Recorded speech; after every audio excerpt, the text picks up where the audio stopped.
It's an urge. Truth be told, every champion has felt it. Every president has felt it. Every king has felt it. Every lion has felt it. Every winner has felt it. Every soldier has felt it. Every victorious person has felt it. The urge to quit. Don't you give up on your dream. I don't care if you don't have the money, you don't have the help, and you don't have the family for it, and you don't have the background for it, and you don't have the friends for it. Don't you give up on your dream. Don't you do it. Don't you do it. Don't you do it. It may take you twice as long. You may have to take courses and classes. You might not read as fast. You might not move as quick. You might not have as much. But don't you quit. Don't you quit. Don't you quit. You do make a difference. You do make a difference.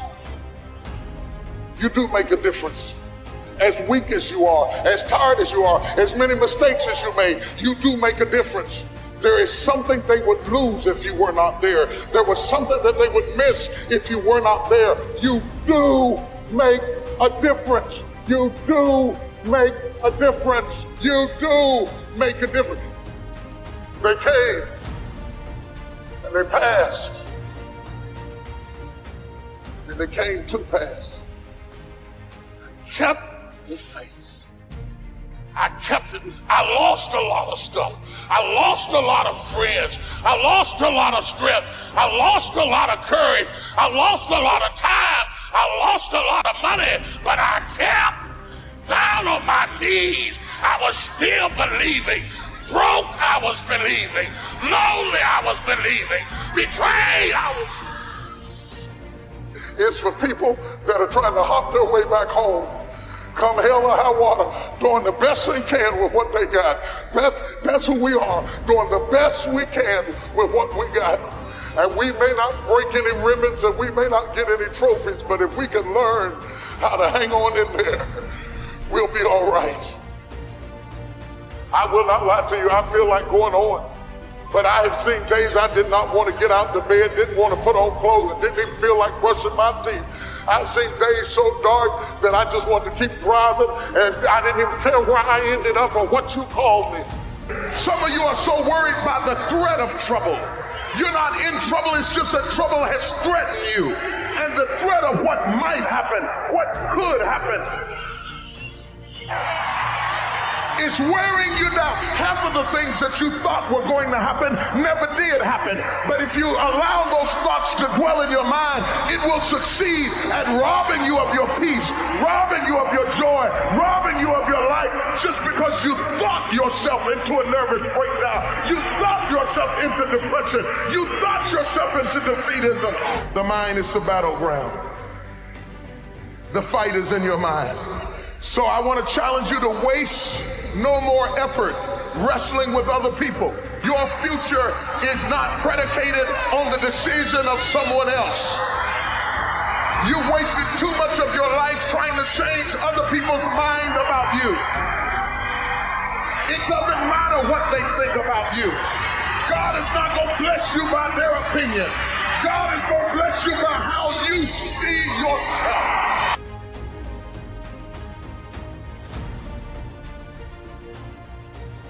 You got to have the courage. Do you have the courage to act outwardly on what you see inwardly? Or will you die a dreamer? Will you die on the verge and on the edge and in the land of coulda, woulda, and shoulda?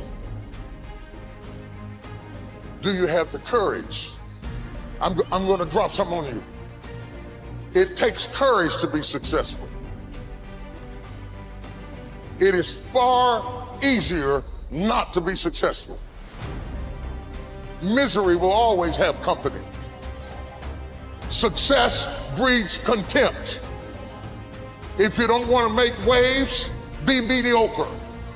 Be normal and fit in.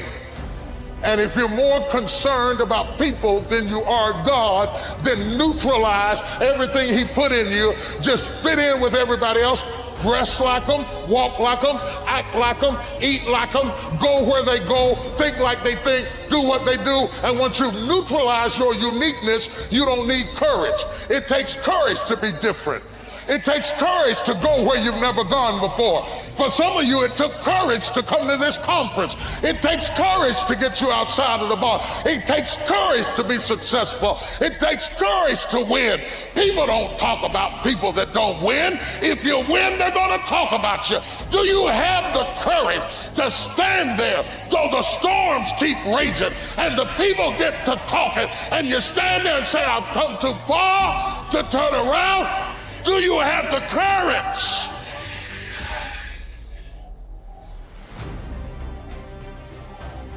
I'm going to say something to you.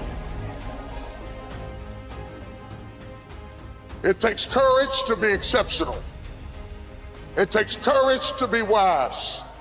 It takes courage to be rich. It takes courage to be educated.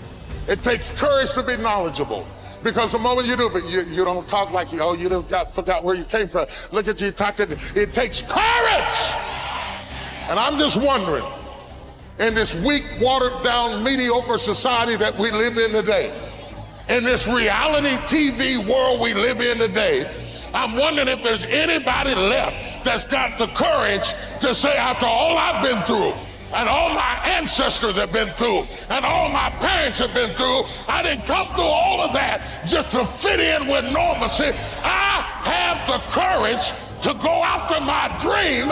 Is there a woman left in this entire Coliseum that's got some courage? That the same thing that should make us praise the Father will drive us away from the Father if we get it too soon. My prayer has always been, Lord, don't give me more than I can handle. You know when to bless me. You know how to bless me. You know when I'm ready to be blessed. Teach me patience with the process. Go through the process. God has ordered steps. It helps me to understand that I am not wandering aimlessly. That I'm not just moving on my own, that there is a course, and that I can't graduate till I make it. That there is a path for me to trod, that God isn't making this thing up as he goes. I prayed to abort the process. I prayed to speed it up. I prayed to get out of things that he wanted me to stay into. I prayed that I wouldn't have to endure some things that he wanted me to endure. I was working on the destination, but he was working on me.